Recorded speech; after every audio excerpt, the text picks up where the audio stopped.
যুক্তরাষ্ট্রে জন্মসূত্রে নাগরিকত্ব নিয়ে নতুন করে বিতর্ক শুরু হয়েছে। দেশটির সুপ্রিম কোর্টের একটি গুরুত্বপূর্ণ রায়ের অপেক্ষায় রয়েছে পুরো দেশ, যা আমেরিকান পরিচয়ের ধারণাকেই বদলে দিতে পারে। ডোনাল্ড ট্রাম্প প্রশাসনের একটি নির্বাহী আদেশে অনথিভুক্ত অভিভাবক বা অস্থায়ী ভিসাধারীদের সন্তানদের নাগরিকত্ব না দেওয়ার প্রস্তাব করা হয়েছে। এতে আন্তর্জাতিক শিক্ষার্থী, অস্থায়ী কর্মী ও অভিবাসী পরিবারগুলো অনিশ্চয়তায় পড়েছে।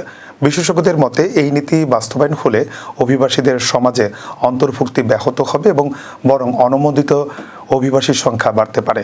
একই সঙ্গে শিক্ষা, স্বাস্থ্যসেবা ও শ্রমবাজারেও নেতিবাচক প্রভাব পড়ার আশঙ্কা রয়েছে। গবেষকরা বলছেন, জন্মসূত্রে নাগরিকত্ব দীর্ঘদিন ধরে যুক্তরাষ্ট্রে অভিবাসী পরিবারগুলোর জন্য স্থিতিশীলতার ভিত্তি হিসেবে কাজ করেছে।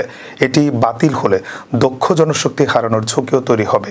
বিশ্লেষকদের মতে আসন্ন রায় শুধু নাগরিকত্ব নয়, যুক্তরাষ্ট্রের ভবিষ্যৎ অভিবাসন কাঠামো ও বৈশ্বিক অবস্থানকেও প্রভাবিত করবে।